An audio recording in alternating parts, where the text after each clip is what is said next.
Hello guys, welcome back to my channel Learn to be Smart. In this video we are going to discuss about profit and loss account. तो चलिए start करते हैं। Last video में हमने trading account देखा था, उसको हमने अच्छे से कवर कर लिया है। अब हम प्रॉफिट एंड लॉस अकाउंट की बात करने वाले हैं। तो प्रॉफिट एंड लॉस अकाउंट क्या होता है? So profit and loss account is prepare to know the net profit और नेट लॉस।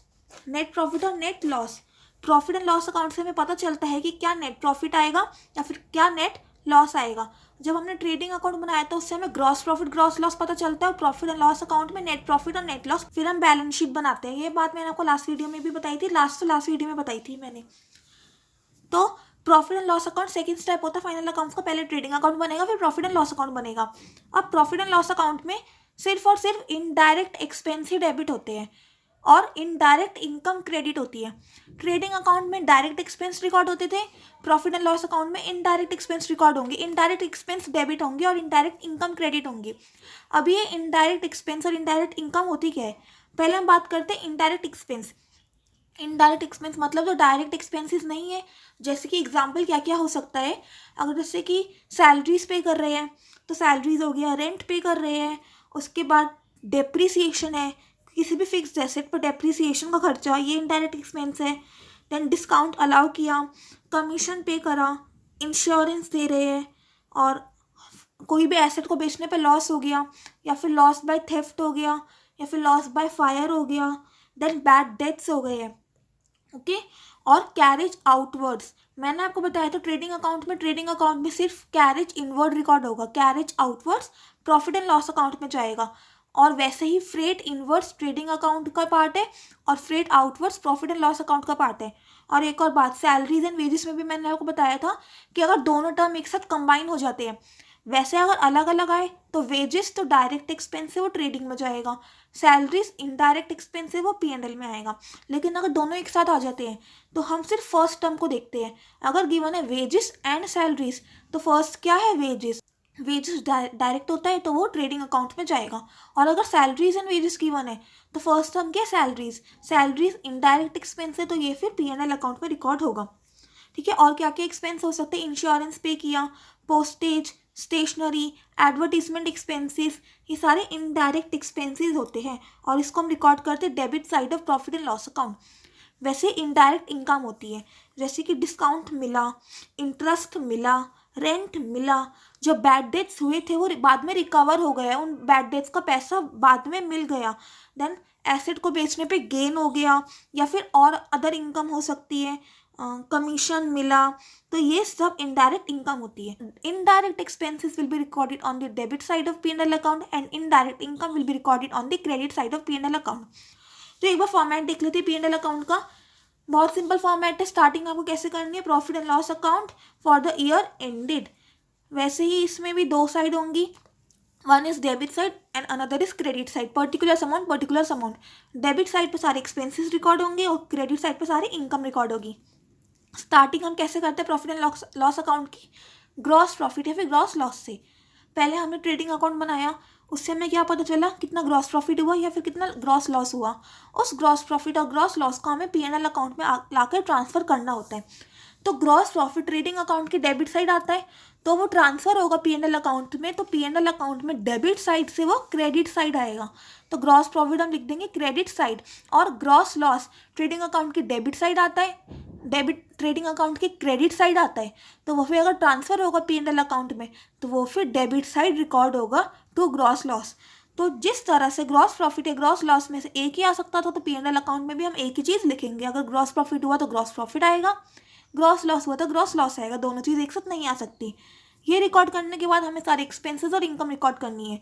इनकम हम सब इधर लिख देंगे क्रेडिट साइड, जैसे कि discount received, interest received, rent received, bad debts recovered, gain on sale of furniture, other income. और भी कोई इनकम होती है तो वो सारी इनकम आ जाएगी। और जितने भी सारे एक्सपेंसेस हैं इनडायरेक्ट एक्सपेंसेस, वो सब डेबिट साइड रिकॉर्ड हम कर सकते हैं, जैसे कि salaries paid, rent paid, discount allowed, commission paid, insurance, depreciation, loss on sale of furniture, bad debts, carriage outwards, interest paid, other expenses जैसे कि एडवर्टीजमेंट एक्सपेंस हो गया। तो ये सब इनडायरेक्ट एक्सपेंस हो जाते हैं। अब ये सब करने के बाद हमें फिर से बैलेंसिंग फिगर निकालनी है और पता करना है कितना नेट प्रॉफिट है फिर कितना नेट लॉस है। अगर credit side of the account is greater than the debit side of the account, तो बैलेंस इस साइड आने वाला है, मतलब इनकम ज़्यादा है, एक्सपेंसेस कम है, तो क्या होगा, प्रॉफिट होगा। और प्रॉफिट को हम लिख देंगे टू नेट प्रॉफिट, और इसके साथ हम लिख देंगे ट्रांसफर टू कैपिटल अकाउंट, क्योंकि नेट प्रॉफिट हमें बैलेंस शीट में लेकर जाना होता है। बैलेंस शीट में हमें कैपिटल जो लिखेंगे उसमें ही नेट प्रॉफिट को हमें ऐड करना होता है। तो नेट प्रॉफिट में क्या हो जाएगा, transfer to capital account. Then comes net loss. अगर expenses side is greater than the income side, expenses ज़्यादा है, इनकम कम है, तो फिर क्या होगा, नेट लॉस होगा। और नेट लॉस में भी हम लिख देंगे ट्रांसफर टू कैपिटल अकाउंट। तो चाहे नेट प्रॉफिट हो चाहे नेट लॉस हो, वो बैलेंस शीट में जाएगा। कैपिटल अकाउंट में अगर नेट प्रॉफिट होगा तो कैपिटल अकाउंट में ऐड हो जाएगा, बिकॉज हमने स्टार्टिंग के अकाउंट्स के लेक्चर में भी देख रखा है कि प्रॉफिट कैपिटल को इंक्रीज करता है और लॉस कैपिटल को डिक्रीज करता है। तो अगर नेट लॉस होगा तो कैपिटल से माइनस हो जाएगा। तो ये एक बहुत सिंपल सा फॉर्मेट है प्रॉफिट एंड लॉस अकाउंट का। ध्यान रखने वाली बात क्या है, सिर्फ और सिर्फ इनडायरेक्ट एक्सपेंसेस और इनडायरेक्ट इनकम ही रिकॉर्ड होंगे। डायरेक्ट एक्सपेंसेस और इनकम को रिकॉर्ड आप नहीं करना है, इसमें वो गलत हो जाएगा, वो ट्रेडिंग अकाउंट में जाता है। तो बहुत आसान है, आई होप आपको समझ आ गया होगा। हम इस पे क्वेश्चन प्रैक्टिस कर लेते हैं फटाफट से, ताकि हमें इस पर और क्लैरिटी मिल जाए। तो ये वाला क्वेश्चन हम सॉल्व करने वाले हैं, जिसमें हमें प्रॉफिट एंड लॉस अकाउंट बनाना है। First let's read the question. Prepare profit and loss account from the following information. Gross profit is given, salaries paid, wages paid, commission received, bad debts, freight inwards, freight outwards, rent received, postage, discount allowed, discount received, interest paid, insurance paid, electricity charges, depreciation, travelling expenses. ये सारे items हमें given है, हमें profit and loss account बनाना है। तो first of all we will prepare a format. Profit and loss account का हमने format ready कर रखा है। डेबिट साइड आएगी, क्रेडिट साइड आएगी, और सबसे पहले हमें स्टार्ट किससे करना है, ग्रॉस प्रॉफिट से। तो क्वेश्चन में हमें गिवन है ग्रॉस प्रॉफिट 5 लाख का, ये रहा ग्रॉस प्रॉफिट 5 लाख। अब ग्रॉस प्रॉफिट P&L अकाउंट के किस साइड रिकॉर्ड होगा, डेबिट या credit side, credit side record होता है, ये हमने देख लिया फॉर्मेट पे। तो हम लिख देंगे बाय ग्रॉस प्रॉफिट। कितना है ग्रॉस प्रॉफिट, 5 लाख, तो ग्रॉस प्रॉफिट होगी। अब हमें एक्सपेंसेस और इनकम रिकॉर्ड करने हैं। तो फर्स्ट गिवन है सैलरीज, जो पहले एक्सपेंस है वो है salaries paid. Salary indirect expense और इनडायरेक्ट P&L में जाएगा, तो फिर इसको हम डेबिट कर देंगे टू सैलरीज अकाउंट। कितना आ गया अमाउंट, 10,000 का। देन नेक्स्ट आपको गिवन है wages paid 10,000।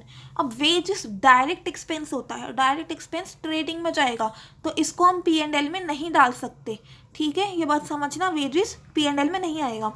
Next commission receive 2,000, अभी मिल रहा है, तो कुछ भी चीज़ मिलती है तो वो फिर हमारे लिए इनकम होती है। Commission receive, commission indirect income हो गई है, तो ये फिर P&L की क्रेडिट साइड पे रिकॉर्ड होगी। P&L की हम क्रेडिट साइड पे लिख देंगे बाय कमीशन रिसीव्ड अकाउंट। कितना अमाउंट है इसका, 2,000, और कमीशन रिसीव्ड होगी 2,000। नेक्स्ट गिवन है bad debts. Bad debts indirect expense है, तो P&L के डेबिट साइड पे रिकॉर्ड हो जाएगा।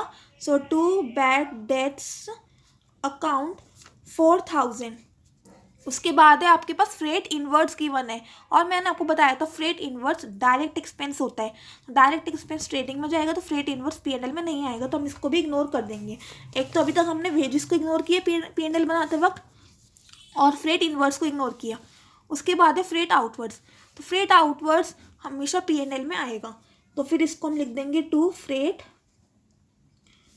Outwards account. अमाउंट है 6,000।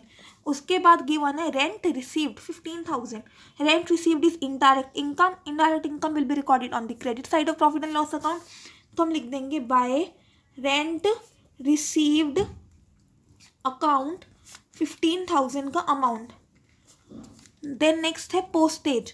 पोस्टेज इनडायरेक्ट एक्सपेंस होता है, और इनडायरेक्ट एक्सपेंस डेबिट साइड पे रिकॉर्ड होगा P&L के, तो हम डेबिट साइड पे लिख देंगे टू पोस्टेज अकाउंट 500। उसके बाद नेक्स्ट आइटम देखो, नेक्स्ट आइटम है discount allowed 7,000। Discount allowed expense, और कैसे एक्सपेंस है, इनडायरेक्ट, तो ये भी P&L के डेबिट साइड हम रिकॉर्ड कर देंगे। कैसे, to discount allowed to discount allowed account 7,000, ये इसका अमाउंट आ गया 7,000, ये P&L के डेबिट साइड रिकॉर्ड हो गया।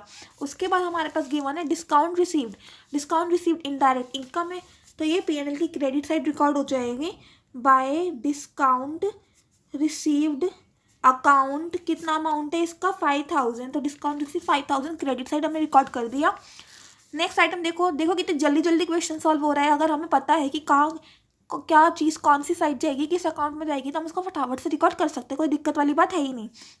Next interest paid indirect expense है, तो फिर P&L के डेबिट साइड जाएगा। सो टू इंटरेस्ट पेड अकाउंट 1,000।